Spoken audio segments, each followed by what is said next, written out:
Christian Parenting.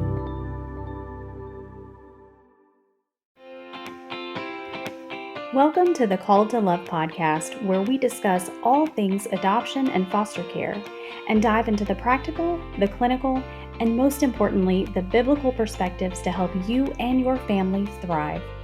I'm Summer Colbert, adopted mom, director of adoption and foster ministry, and champion for the Arkansas Baptist Children and Family Ministries.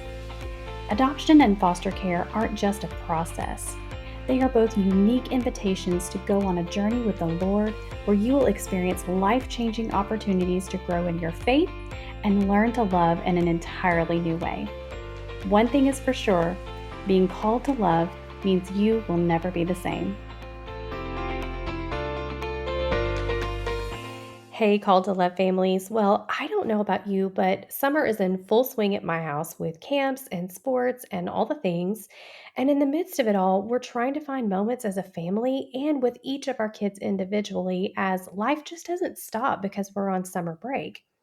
It's something that I've learned in recent years as an adoptive parent is that disruption to routine or schedule can actually create some discomfort in our kids, and that can manifest through some really challenging behaviors. So, that being said, I felt like this month was a great time to revisit my mindful parenting series with my good friend Kelly Hamilton from earlier this year. So, for the next 4 weeks, I want to dive into a little bit of a refresher on attachment and mindfulness, and together lean in at how we can be attuned to our kiddos in the midst of a not so normal routine.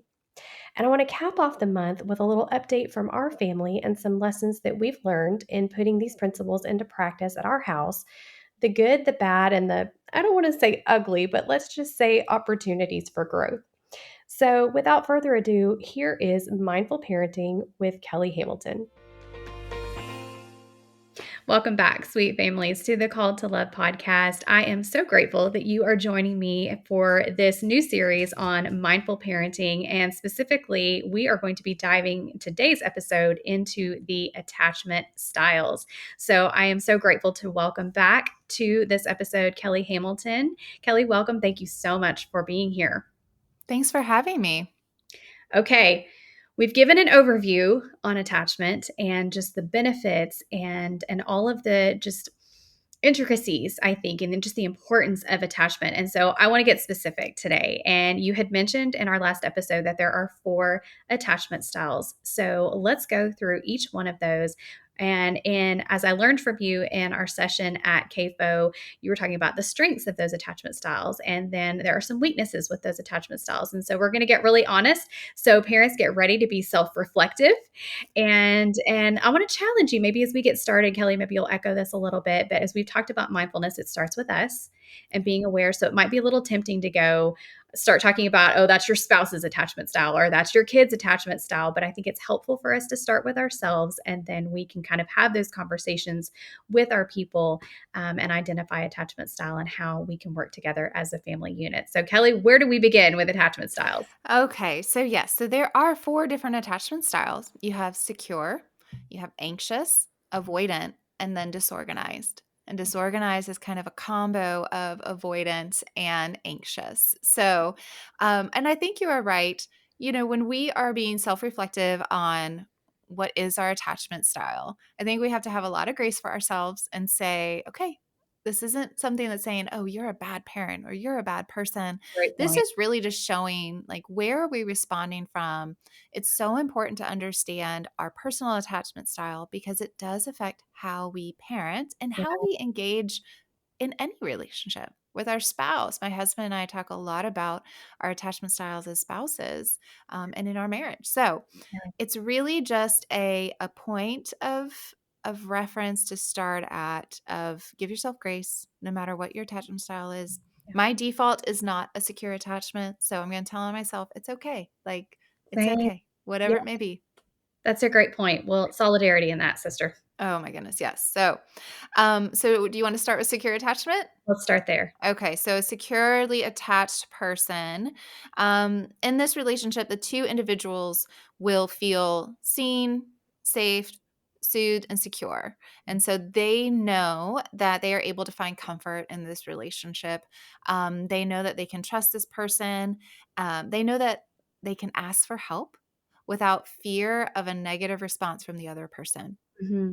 So when our kids are securely attached to us, they can ask for help, knowing that we are going to be there to help them. Yeah. When we ask for help with someone else, if we're secure, we feel okay asking for help and knowing that if we ask for help, that's not going to rupture the relationship. That's right. Right. Yeah. Securely attached individuals also have a great sense of interdependence with others. They feel like they don't have to be there all the time in order to maintain the relationship. They That's can have their own hobbies, they can have other relationships. That doesn't threaten the relationship that we're discussing. Mm, And I think that's big because oftentimes we hold on so tight because we think we have to maintain a relationship. right. That's not securely attached. That's Mhm. anxious attachment. Yes. Yeah. There's a balance with the person who's securely attached that they have a trust of others in the relationship, but also a belief in self. Like they have this balance of having a healthy view of themselves, that they are capable, that they are able to manage their emotions, ask for help and what they need. But they also have a balance of a healthy perspective of others, that others are able to help meet their needs and others are able to kind of be reciprocal in the relationship, emotionally, physically, whatever that may be. There's a give and take there, that there is a lot of trust. Yeah. Okay. I got to ask this question as you're describing this because, like, that to me epitomizes like your arrival point. Like, I mean, like, that's perfect. Like, that's the ideal. That's what we all want. Is that anybody's default?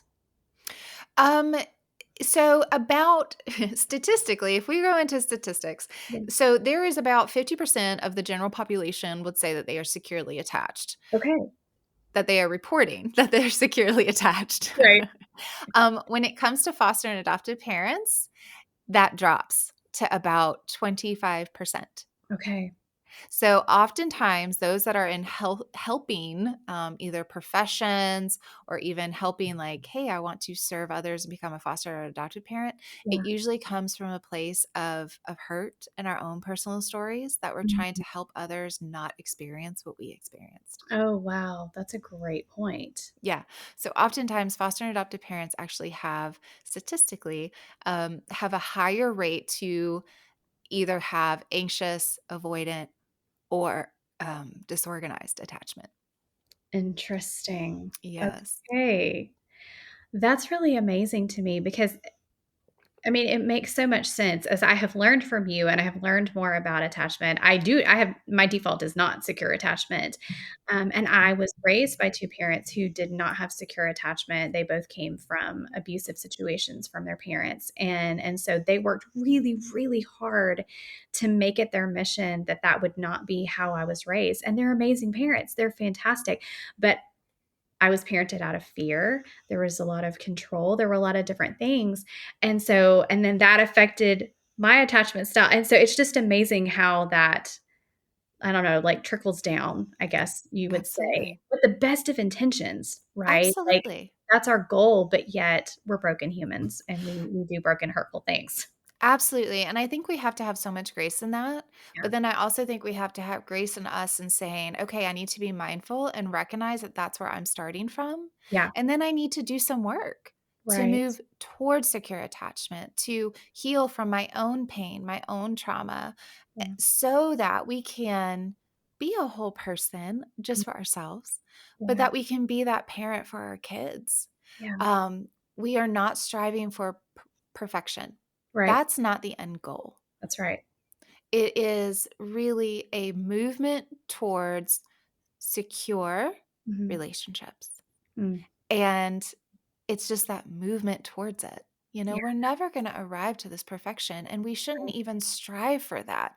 That's We good. should be set, our goal should be to be mindful of how we are responding in our relationships and how we can pivot to ensure that we are responding in ways that build security, safety, and, loving connection. That's very life-giving. I think what you just said, that it is a constant process of moving towards that rather than, "Okay, I've achieved it, check." Because Done. I mean, there's going to be, I mean, life just has a way of dysregulating you. Life has a way of hurting you. Life has a way, I mean, we're affected by the lives that we live and the people that we encounter and the experiences that we have. And so we can always make a choice to be mindful and move towards that secure attachment. I Yeah. think is just so fantastic. Okay, what's the Yeah. next style? Well, and I want to hit on one thing before we move to the next style is Sure. that it's also important that we do this oftentimes with our kids watching and Yeah. intentionally do that because Yeah. we want them to know, hey guys, life is not perfect. You Right. are going to be disappointed. You're going to be angry. You're Right. going to have all these different experiences and emotions, and that is okay. Yeah. It's how we formulate healthy regulating systems to move through those Yeah. emotions, through those experiences, so we don't avoid them, Mhm. that we process them.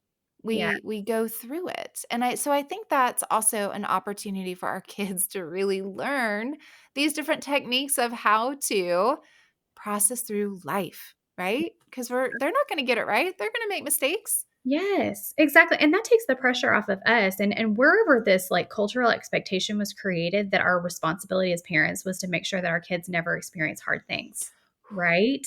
Yeah. And, I mean, that is just it's crippling for us as individuals. It's mentally exhausting to even try to accomplish a snippet of that goal, right? And we can't grow through that, and it's not reality. And then we've got kids who might have come to us from hard places who've already experienced hard things that we ourselves could never comprehend because we hadn't been through those types of experiences. And so to lay that framework of how do we move through life understanding that life is hard and that this is the goal and that we can always make healthy choices to move towards this and that we're not stuck. I mean, I think that just gives a lot of hope in terms of attachment, but then just thriving as humans and as families. Yeah. It takes us out of the rescuer role, Yeah. right? It Yeah. takes us out of, hey, I can't rescue you from hurt, but what I can do, what I hope to do is give you tools to be able to process that and come out on the other side. And Yeah. what I hope I can do is formulate a safe relationship that you know I'm always here for you. I'm So always here for you to come alongside and help you process that.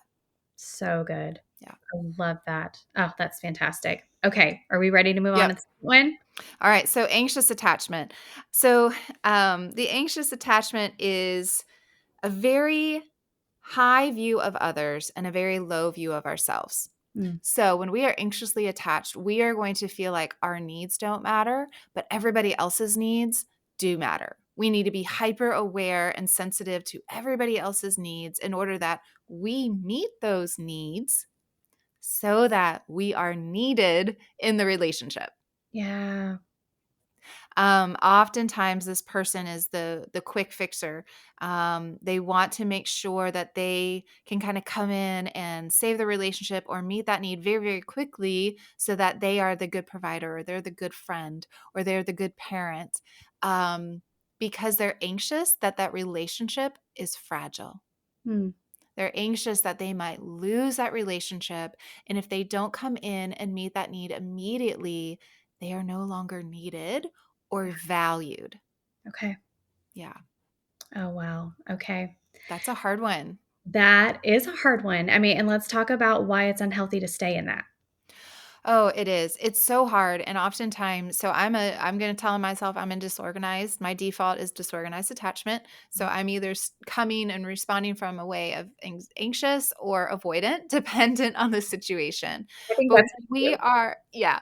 So when we are responding from this anxious attachment, it is very unhealthy because we are operating on a foundation of scarcity. Mm, Oftentimes, we can see foster adoptive families this play out with our relationships to bio parents. okay. That we are very anxious that if our child has a relationship or if we kind of open up, oh, where's our role then? Yeah. If they take over role as parent, where do I land up?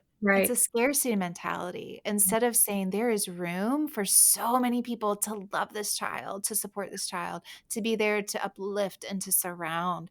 When we are operating out of anxious attachment, when we are trying to constantly insert ourselves and say, hey, I just have to be that one that cares for all of it. We are operating on a sense that it is our responsibility to fix all the relationships and meet all of the needs, when in reality that is not our role.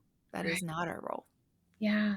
And that's exhausting too. I mean, that is where your day is just filled with that, and you're not thriving as an individual, and eventually you're going to implode.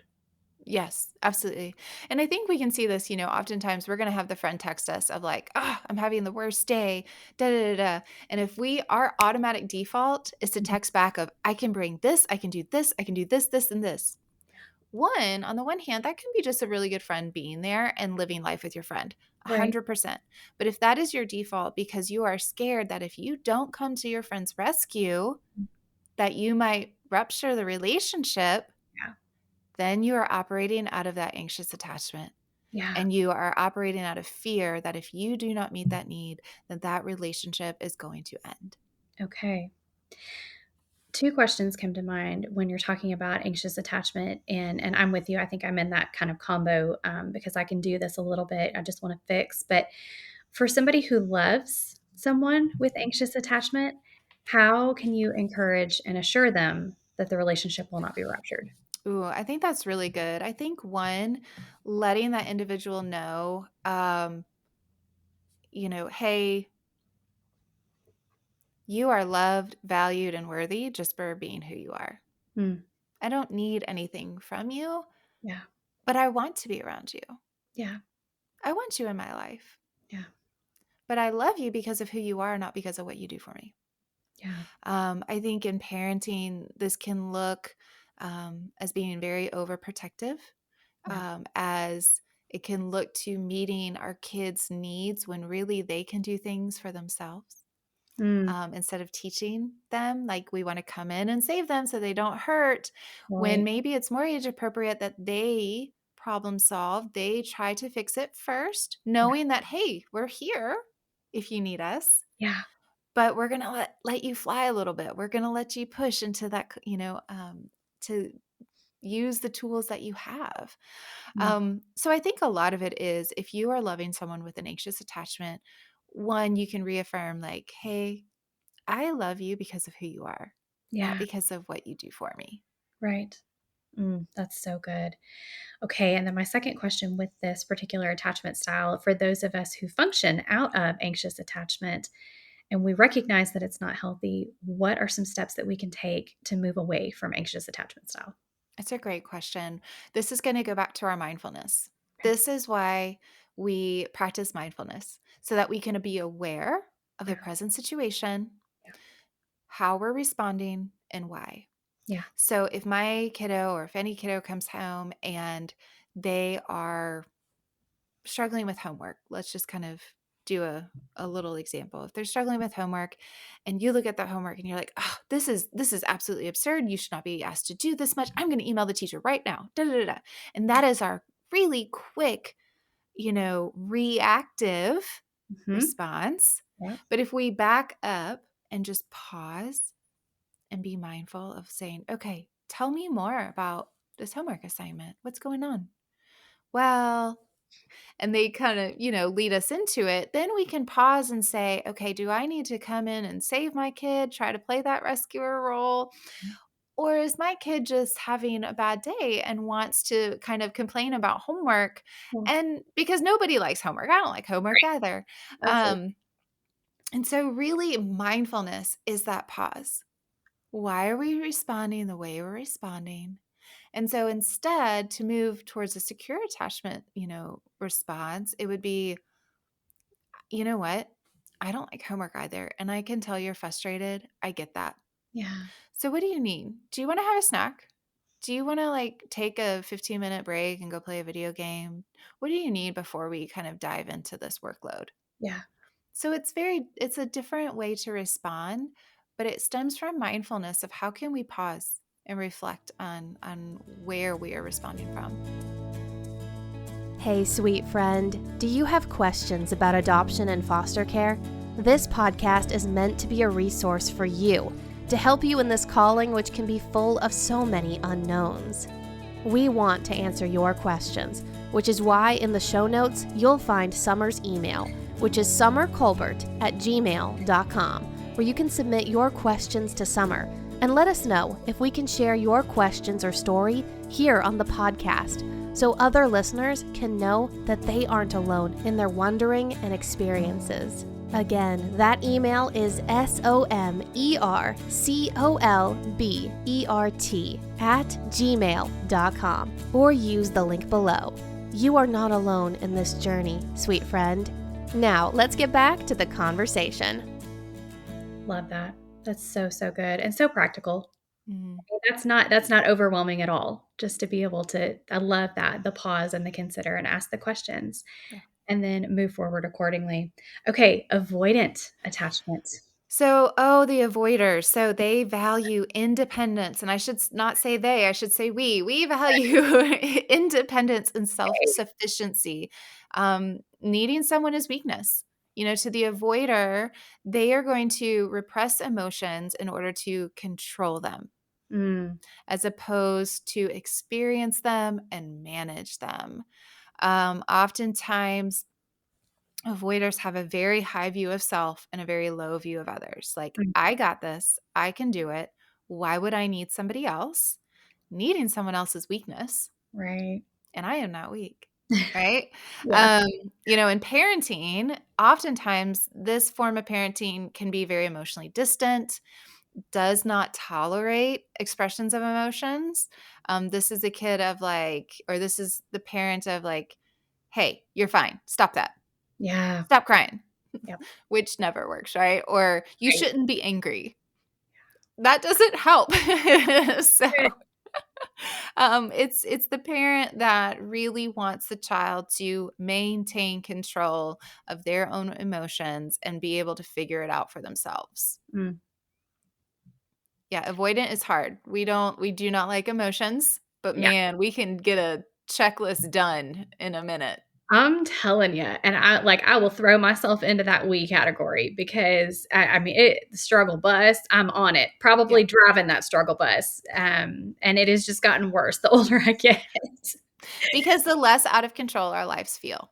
And Yes, during times of stress, dysregulation, and feeling a sense of out of control, these are going to be our default behaviors. This is where our responses are going to come from. And yes, that's where we have to be mindful of just giving the pause of, why do I feel like this? right. Why am I responding this way? Hmm. Is it healthy? Yeah. Or do I need to pivot? Yes. And I venture to say that we're probably the worst ones that beat up on ourselves more than any other attachment style because we have no tolerance for weakness or, anything that is not up to our standards, as you're talking about. And so, and then, am I correct in saying, because we're going to talk about this, our last episode in the series is going to be all about reactive parenting. So I don't want to lead too much into this, but dare I say we are the most reactive? Yeah, I think so. In the sense of, because we can only avoid for so long and it will come out sideways. Yeah. So oftentimes this can be very explosive. Mm, you know so we have been avoiding our stress, avoiding our frustration, avoiding our disappointment, yeah. and then at the last, at a moment's notice, there's a straw that broke the camel's back, and then we kind of explode. Yeah. And so, yeah, and we do have a very high expectations for ourselves. Yeah. We feel like we not only can but should be able to manage everything Yes. and everyone. And when our ducks get out of a row, that sense of loss of control is overwhelming. Yes. Yes to that. Yeah. Oh my goodness. Yeah. I mean, and I'm like, I feel like this is a dumb question because it's like, why is that not healthy? Well, we know why that's not healthy, but it might be good for you to give a little bit of insight into that. Yeah, I think when we feel that it's isolating. Yeah. It's completely isolating for us to say we do not need others. Yeah. And I'll tell myself with my husband, I remember when we were dating, I'm a great avoider. I excel in this. I have a certificate of avoidant attachment. Yes. Um, and I remember telling him, "Oh, honey, I love you. I want to marry you. But I want you to know I don't need you, but I want you in my life." Okay. Be thinking, "How romantic." And, like and my sweet, sweet fiancé at the time, and now my husband was like, "I don't think you that's as nice as you think it is." And the moment in life when life happened and I realized, "No, I need you." Yeah. And the sense of I felt so vulnerable and exposed Yeah. and afraid to be left. Mm. And that's where that avoidant comes from. Yeah. The fear that if we don't do it, we will be left alone. Yeah. The relationships are so fragile Yeah. that if we do not do it all ourselves and take on all the responsibility and avoid any conflict, Yep. it will crumble. Mm. So it's a process. It is a process. So I'm going to ask the same question that I did with our previous attachment style. For someone listening who loves an avoidant attachment style, how do you minister to them? How do you assure them that they don't have to spin all the plates and do it all themselves? Mm. So everybody's going to be a little different, but I think for someone who is loving a person with an avoidant attachment, time is on your side. Yeah. Um, to give that person time to pause and reflect, Yeah. because as an avoider, we are going to say, "I'm fine." And we truly think we're fine Yes. until we have a second to stop and reflect and really become in touch with where we are at emotionally, spiritually, and that time is sacred. Yeah. Um, Oftentimes we are so detached from our own needs Yeah. that it takes a minute to Yeah. be like, "Oh, I don't know why I'm responding that way. Yeah. I don't know, how I'm feeling." And so give them a minute. And when you see your kid avoiding being an avoider, to Yeah. say, "I can do all these things and take care of all the people," Right. teaching them to pause, Mm. pausing with them. Yeah. It's really, they're going to learn by our example. Yes. Don't push them to talk, but you can just be present with them. That's good. Yeah. That's really good. And that goes back to what we talked about in episode 1 about being unhurried Yeah. and being willing to take that time and being willing to play the long game with those of us who sometimes it takes a while for us to get it. You know? And you know what? And I love what we said at the top of the episode is it's never too late. It's Yeah, never too late. We are constantly in the state of growth and development, right. and it's a beautiful journey. Yeah. That's life. Like that's just life.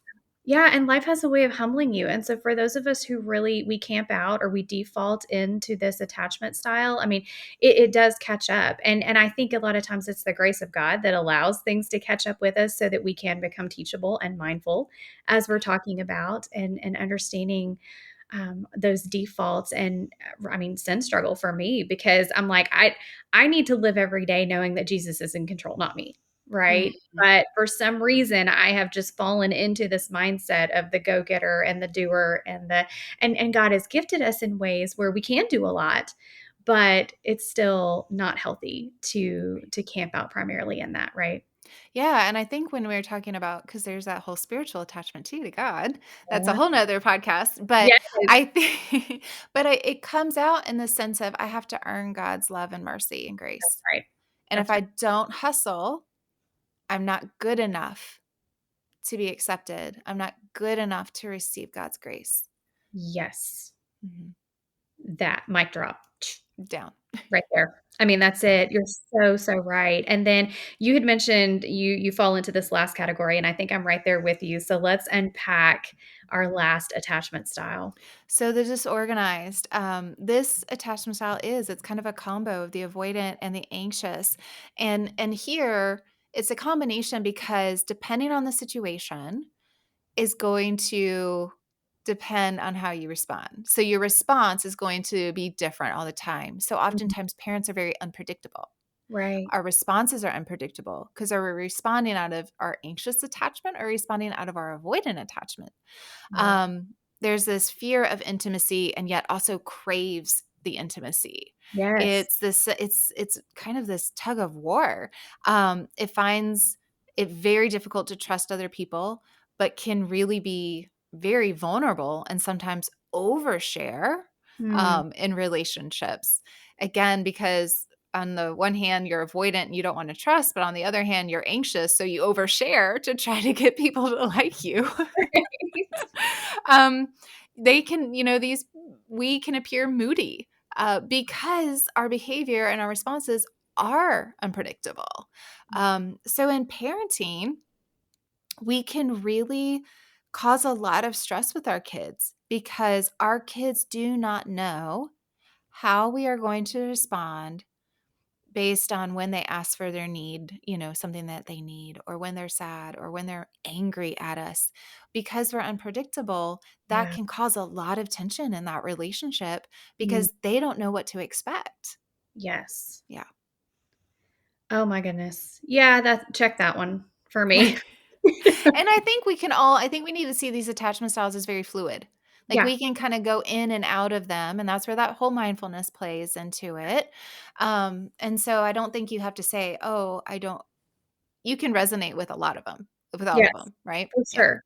Yeah, no, that's a really great point, and that idea of it being fluid because you do, and it depends on. I mean, for women, our hormonal, it depends on our blood sugar, it depends on hydration, it depends on rest, it depends on stress levels, it depends on all these different things, and that's true for all of us, our kids and our husbands as well. Yeah.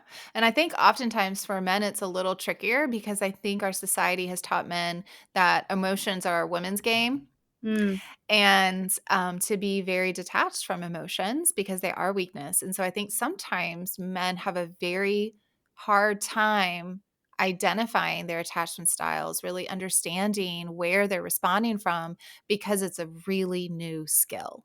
that's good. I've worked with so many fathers who often come to me and be like, "What do you mean? What am I feeling?" Mm, And are genuinely asking that question like, "I don't understand. I'm either angry or I'm not."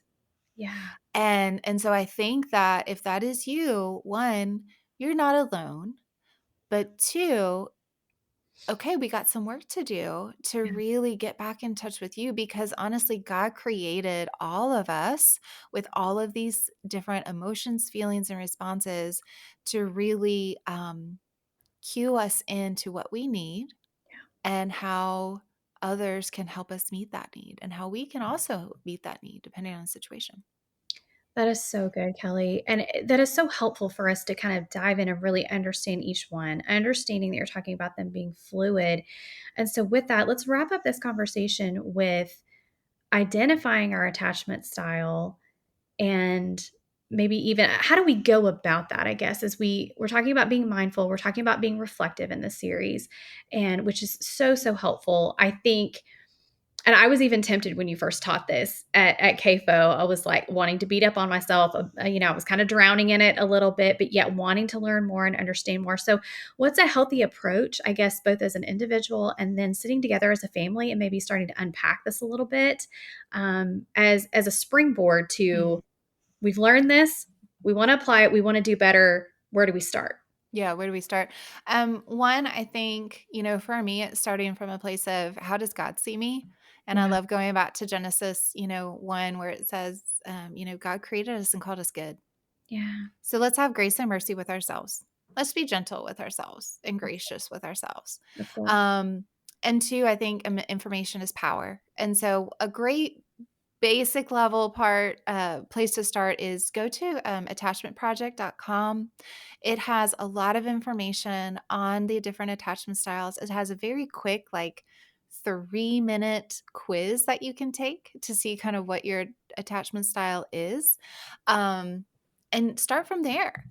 And also, as you're learning, learn out loud with your kids. Mm, Learn out loud and say, you can say, I am frustrated and I want to go be alone, but you know what? I'm just going to sit here. I'm going to breathe for a second. I'm going to have a snack. And then I want to reconnect with you and talk about that. mm. Or, and so Love that. make learning a journey and make it a family journey that you're Great. not going to always get right. Um, and that's okay. No matter when we get it right or when we get it wrong, we can always come back and repair the relationship. And we're still in it together. Families stick together. That's right. I love that idea of it being a family journey. That's amazing because, I mean, regardless of the size of your family, you're dealing with more than one person. And so that's where work needs to be done Yep. when there is a family unit. And so when you understand that collectively, that it is a team effort and that is something that you're learning and growing in together, that's really, really encouraging. Kelly, I think this is a great place for us to land in this conversation. And listeners, we're going to come back next week with our final episode in this series where we're going to dive a little bit more into reactive parenting. That one's going to be great. Thank you so much for being here for this episode. Thanks for having me. Thank you so much for listening to Called to Love today. I love to hear from listeners, and so I would love to connect with you to hear your stories and answer your questions right here on the show.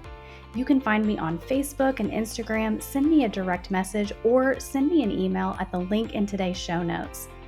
I pray you have been encouraged by today's episode to walk in faith and continue to embrace your own call to love. Until next time, blessings, sweet friends.